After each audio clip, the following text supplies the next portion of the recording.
স্বনির্ভর ও প্রযুক্তি নির্ভর বাংলাদেশ গড়ার অঙ্গীকার প্রধানমন্ত্রী তারেক রহমানের।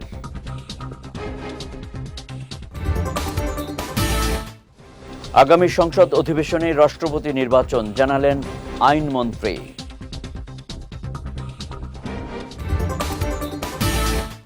এবং আগামী রাষ্ট্রপতি কে হবেন এটা দলের উচ্চ পর্যায়ের সিদ্ধান্ত বললেন রিজভী।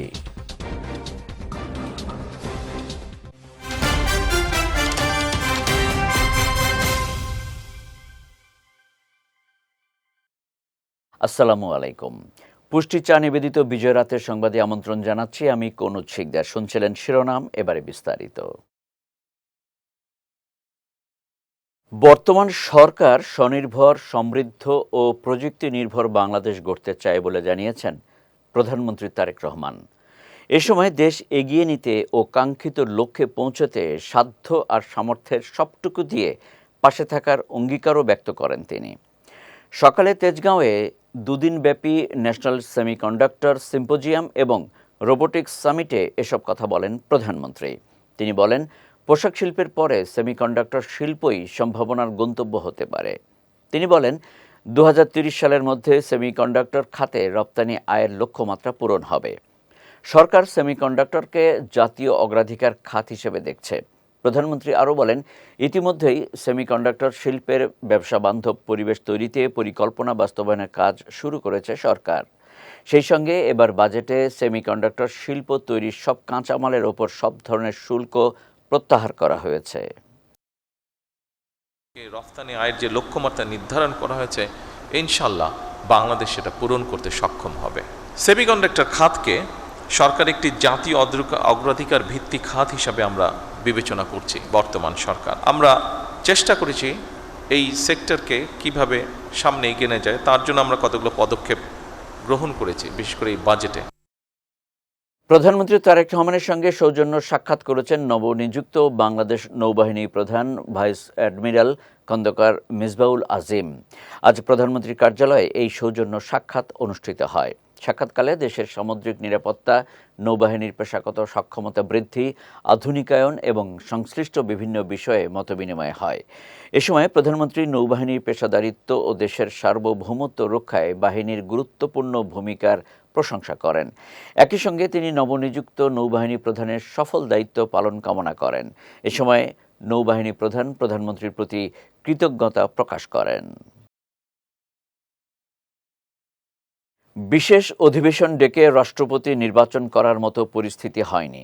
আগামী সংসদ অধিবেশনেই নতুন রাষ্ট্রপতি নির্বাচিত হবে বলে জানিয়েছেন আইনমন্ত্রী মোহাম্মদ আসাদুজ্জামান।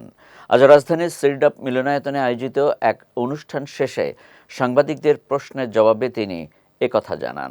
এ সময় সদ্য সাবেক রাষ্ট্রপতি মোহাম্মদ শাহাবুদ্দিনের বিরুদ্ধে মামলা সংক্রান্ত এক প্রশ্নের জবাবে মন্ত্রী বলেন, এ বিষয়ে এখনই কোনো মন্তব্য নয়। সামগ্রিক আইনশৃঙ্খলা ও বিচার সংক্রান্ত বিষয়ে কথা বলতে গিয়ে আইনমন্ত্রী জানান, দেশে বিচার বহির্ভূত হত্যাকাণ্ড বর্তমানে শূন্যের কোটায় নেমে এসেছে।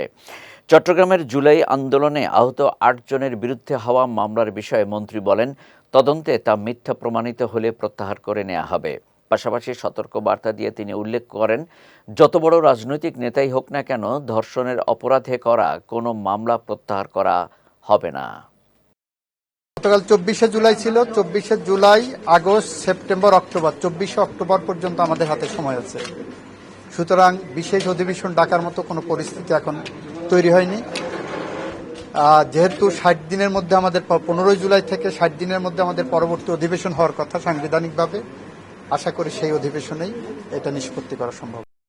আগামী রাষ্ট্রপতি কে হবেন এটা দলের উচ্চ পর্যায়ের সিদ্ধান্ত বলে জানিয়েছেন বিএনপির সিনিয়র যুগ্ম মহাসচিব রুহুল কবির রিজভী। সকালে রাজধানীর জিয়া উদ্যানে রাষ্ট্রায়ত্ত 12 প্রতিষ্ঠানে নবনিযুক্ত চেয়ারম্যানদের নিয়ে শহীদ রাষ্ট্রপতি জিয়াউর রহমান ও সাবেক প্রধানমন্ত্রী মরহুমা বেগম খালেদা জিয়ার সমাধিতে শ্রদ্ধা নিবেদন শেষে তিনি এসব কথা বলেন। সদ্য সাবেক রাষ্ট্রপতির বিচারে বিভিন্ন রাজনৈতিক দলের দাবিকে দলীয় সিদ্ধান্ত বলে মনে করেন তিনি। প্রধানমন্ত্রী তারেক রহমান দলের বিভিন্ন পর্যায়ের ত্যাগীদের মূল্যায়ন করছেন বলেও জানান রিজভী। কে রাষ্ট্রপতি হবেন এটা তো পার্টির ঊর্ধ্বতন যে ফোরাম, সে ফোরামের সিদ্ধান্ত। সেটা তো আমি এখনো জানতে পারিনি। তারা নেবেন। যখনই নেবেন আপনারা বুঝতে পারবেন। চেতনা নীতি নির্ধারণী ফোরাম আছে, নির্বাহী কমিটি আছে, সেটা দলের বিষয়। সুতরাং আমরা ওইটুকুই জানি, আমরা ওইটুকুর মধ্যেই থাকবো, যে আমরা এটাই জানি। জুলাইকে অবহেলা ও অস্বীকৃতি জানিয়ে বাংলাদেশকে এগিয়ে নিয়ে যাওয়া সম্ভব নয় বলে মন্তব্য করেছেন প্রতিরক্ষা ও সশস্ত্র বাহিনী বিভাগের উপদেষ্টা অবসরপ্রাপ্ত brigadier general doctor AKM Shamsul Islam. সকালে রাজধানীর মহাখালীতে আয়োজিত এক অনুষ্ঠানে তিনি এই মন্তব্য করেন। সহকর্মী সায়ন সাব্বিরের রিপোর্ট, ক্যামেরায় ছিলেন সালমান খন্দকার সবুজ। শনিবার সকালে রাজধানীর রাওয়া ক্লাবের হেলমেট হলে retired armed forces officers welfare অ্যাসোসিয়েশনের উদ্যোগে আয়োজিত ফিরে দেখা জুলাই বিপ্লব 2024-এর গৌরবময় স্মৃতিকে শ্রদ্ধাভরে স্মরণ অনুষ্ঠানে প্রধান অতিথি হিসেবে যোগ দেন প্রতিরক্ষা ও সশস্ত্র বাহিনী বিভাগের উপদেষ্টা অবসরপ্রাপ্ত brigadier general doctor AKM Shamsul Islam. অনুষ্ঠানে তিনি বলেন, জুলাইকে অবহেলা ও অস্বীকৃতি জানিয়ে বাংলাদেশকে এগিয়ে নিয়ে যাওয়া সম্ভব নয় এবং সরকার জুলাইয়ের চেতনাকে ধারণ করেই এগিয়ে যাচ্ছে। আমি দৃঢ়তার সাথে বলতে চাই, জুলাইকে অবহেলা করে, জুলাইকে অস্বীকৃতি জানিয়ে বাংলাদেশকে এগিয়ে নেওয়া যাওয়া কোনোভাবেই সম্ভব নয়। ৭১ যেমন আমাদেরকে স্বাধীনতা দিয়েছিল, জুলাই আমাদেরকে যে শিক্ষা দিয়েছে গুড গভর্নেন্স এর মানুষ সম্পৃক্ত সমাজ ব্যবস্থা করার জন্য যে দায়বদ্ধতা আমাদেরকে দিয়েছে, যার প্রেক্ষিতে যে বর্তমান সরকার ক্ষমতায় এসেছে, আমরা আপনাদের কাছে অঙ্গীকার করতে পারি সরকার জুলাইয়ের যে স্পিরিট এবং আদর্শ আছে সেটাকে পুরোপুরি ধারণ করেই আমরা আমাদের এই সমাজকে বিনির্মাণ করতে চাই।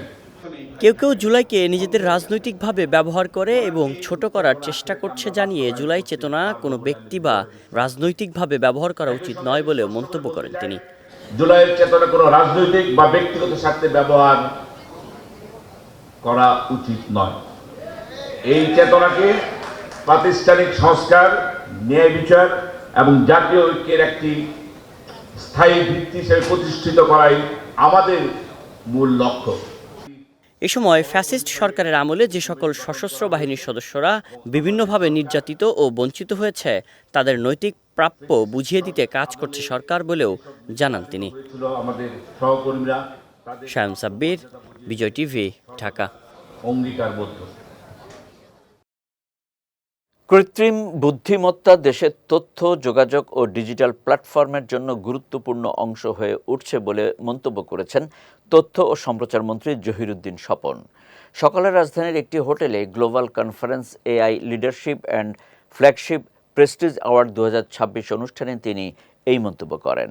বলেন, এআইকে সঠিকভাবে বোঝা এবং দীর্ঘমেয়াদে কিভাবে কার্যকর ও দায়িত্বশীলভাবে ব্যবহার করা যায় এটাই এখন সবচেয়ে বড় চ্যালেঞ্জ। মন্ত্রী বলেন, দীর্ঘদিন ধরে মানবজাতি সভ্যতার উন্নয়ন এবং কখনো কখনো তার অবক্ষয়ের জন্য দায়ী ছিল, কিন্তু এখন থেকে সভ্যতার পথচলায় মানুষ একা নয়, মানুষের পাশাপাশি কৃত্রিম বুদ্ধিমত্তাও একটি গুরুত্বপূর্ণ ভূমিকা পালন করছে।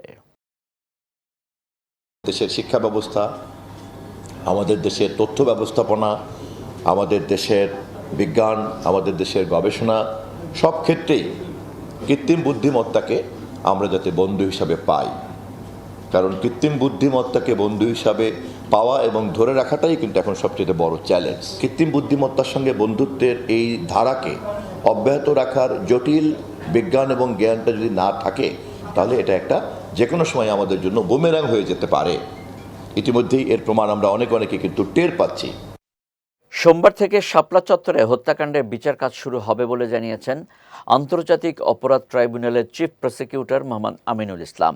আজ রাজধানীতে এক অনুষ্ঠানে চিফ প্রসিকিউটর বলেন, শাপলা চত্বরে সংগঠিত হত্যাকাণ্ড গুরুত্বের সঙ্গে তদন্ত করেছে ট্রাইব্যুনালের তদন্ত সংস্থা। মামলার বিচার কার্যক্রম আগামী সোমবার আনুষ্ঠানিকভাবে শুরু হবে। হত্যাকাণ্ডের যে তদন্তের বিষয়ে আমি সবচেয়ে বেশি নির্ভর করেছি অধিকারের সেই রিপোর্ট। আগামী সোমবার আমাদের রিপোর্ট প্রস্তুত করা হয়েছে, রিপোর্ট আমার কাছে সাবমিট করেছে। আগামী সোমবার দিন আমি বাদী হয়ে ফরমাল চার্জ ইনশাআল্লাহ আমি দাখিল করব এবং আগামী সোমবার থেকে এটা ফরমাল বিচার কার্য শুরু হবে। সেই কারণে আমি অত্যন্ত আনন্দের সাথে অধিকার আমি তার সম্পূর্ণ কৃতিত্ব আমি সে অধিকারকে দিতে চাই। অধিকারের কাছে আমরা কৃতজ্ঞতা প্রকাশ করছি। অধিকারের মতো এরকম মানবাধিকার সংগঠন আরো আমাদেরকে বাংলাদেশে সাধারণ মানুষের তাদের অধিকার প্রতিষ্ঠার ক্ষেত্রে তারা আরো বেশি কাজ করবেন এবং সেই আশাবাদ ব্যক্ত করে আমি আমার বক্তব্য শেষ করছি। এবার পুষ্টি চিনি গুঁড়া চাল নিবেদিত জেলা সংবাদ।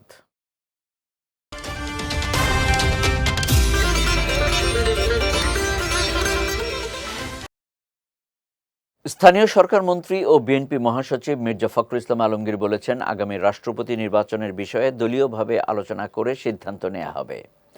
একই সঙ্গে দলীয় সিদ্ধান্তের ভিত্তিতেই রাষ্ট্রপতি পদে প্রার্থী নির্ধারণ করা হবে। সকালে বগুড়ায় পল্লী উন্নয়ন একাডেমি আরডি এর বার্ষিক পরিকল্পনা সম্মেলনের উদ্বোধন শেষে সাংবাদিকদের প্রশ্নের জবাবে তিনি এসব কথা বলেন। এ সময় মির্জা ফখরুল বলেন, গত ১৭ বছরে উন্নয়নের নামে বিপুল অর্থ ব্যয়ের দাবি করা হলেও সাধারণ মানুষ তার কোনো সুফল পায়নি। প্রকল্পের নামে অর্থ অপচয় হয়েছে, কিন্তু মানুষের জীবনমানের প্রত্যাশিত উন্নয়ন ঘটেনি। এ সময় তিনি রাজনৈতিক বিভেদ কমিয়ে জাতীয় ঐক্যের মাধ্যমে দেশকে এগিয়ে নেয়ার আহ্বান জানান। অনুষ্ঠান শেষে স্থানীয় সরকারমন্ত্রী আরডি এর বিভিন্ন গবেষণা ও উদ্ভাবনী প্রযুক্তির স্টল পরিদর্শন করেন এবং সংশ্লিষ্টদের সঙ্গে মতবিনিময় করেন। বিএনপি সভা করবে, মিটিং করবে, স্ট্যান্ডিং কমিটি মিটিং হবে, বিএনপি ডিসিশন হবে, পরে জানতে পারবো। সেটা আপনাকে বলতে পারবো না, কারণ আমাদের কোনো মিটিংই হয়নি এখন। চাঁপাইনবাবগঞ্জের গোমস্তাপুরের চাড়ালডাঙ্গা সীমান্ত দিয়ে পুশিনের চেষ্টা ব্যর্থ হওয়ার পর ৭ জন পুরুষকে ভারতের অভ্যন্তরে ফিরিয়ে নিয়েছে বিএসএফ। শনিবার বিষয়টি নিশ্চিত করেছেন ১৬ বিজিবি ব্যাটালিয়নের অধিনায়ক লেফটেন্যান্ট কর্নেল মোহাম্মদ আরিফুল ইসলাম মাসুম। তিনি জানান, সীমান্তের শূন্যরেখা থেকে প্রায় ১৫০ গজ ভারতের ভেতরে অবস্থান করা ওই ব্যক্তিদের শুক্রবার রাতের কোনো এক সময় বিএসএফ ফিরিয়ে নেয় বলে ধারণা করা হচ্ছে। এর আগে বিএসএফ ৭ জনকে বাংলাদেশে ঠেলে দেওয়ার চেষ্টা করলে বিজিবি বাধা দেয়। বর্তমানে সীমান্ত পরিস্থিতি স্বাভাবিক রয়েছে এবং বিজিবি সতর্ক অবস্থানে থেকে নিবিড় নজরদারি অব্যাহত রেখেছে। চট্টগ্রামের আনোয়ারায় ছেলের ছুরিকাঘাতে মা বাবার মৃত্যু হয়েছে। এ ঘটনায় অভিযুক্ত ছেলেকে আটক করেছে পুলিশ। দুপুরে উপজেলার হাইলধর ইউনিয়নের ৩ নম্বর ওয়ার্ডের পূর্ব গুজরা এলাকার চৈতন্য মহাজন বাড়িতে এই ঘটনা ঘটে। নিহতরা হলেন মৃত রেবতী দাস গুপ্তার ছেলে স্বপন দাস গুপ্ত এবং তার স্ত্রী কল্পনা দাস। তাদের একমাত্র ছেলে রোমিও দাশগুপ্ত এই হত্যাকাণ্ডের সঙ্গে জড়িত বলে জানিয়েছে পুলিশ। প্রত্যক্ষদর্শীরা জানান, রোমিও দাস দীর্ঘদিন ধরে মাদকাসক্ত ছিলেন এবং একাধিকবার মাদক নিরাময় কেন্দ্রেও চিকিৎসা নিয়েছেন। দুপুরে হঠাৎ ধারালো অস্ত্র দিয়ে বাবা মায়ের ওপর হামলা চালান। আনোয়ারা সার্কেলের সহকারী পুলিশ সুপার জানান, খবর পেয়ে পুলিশ দ্রুত ঘটনাস্থলে পৌঁছে অভিযুক্তকে নিজ ঘর থেকে আটক করে। মরদেহ দুটি উদ্ধার করে ময়নাতদন্তের জন্য চট্টগ্রাম মেডিকেল কলেজ হাসপাতালে মর্গে পাঠানো হয়েছে। এ ঘটনায় আইনানুগ ব্যবস্থা গ্রহণের প্রক্রিয়া চলমান রয়েছে। যাচ্ছি পুষ্টি ড্রিঙ্কিং ওয়াটার নিবেদিত খেলার সংবাদে।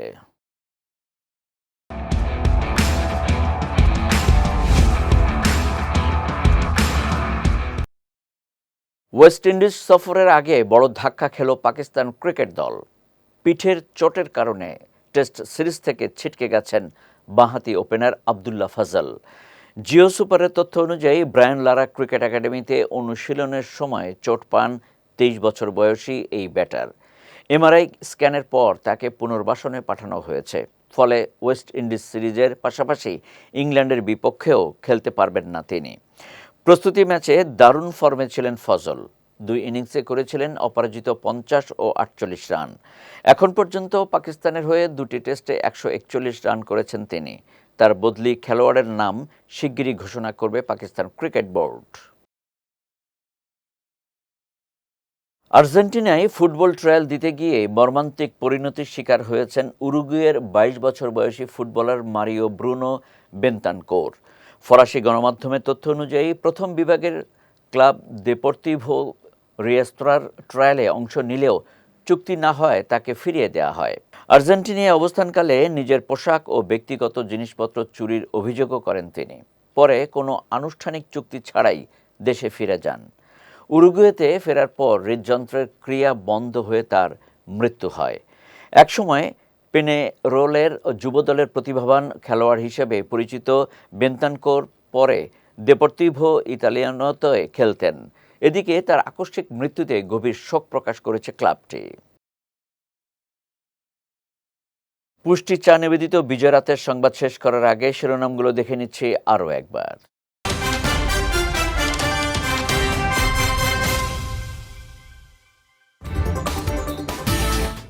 স্বনির্ভর ও প্রযুক্তি নির্ভর বাংলাদেশ গড়ার অঙ্গীকার প্রধানমন্ত্রী তারেক রহমানের।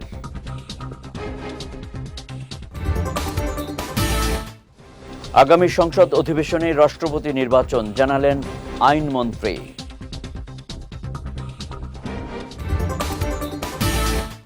এবং আগামী রাষ্ট্রপতি কে হবেন এটা দলের উচ্চ পর্যায়ের সিদ্ধান্ত বললেন রিজভী।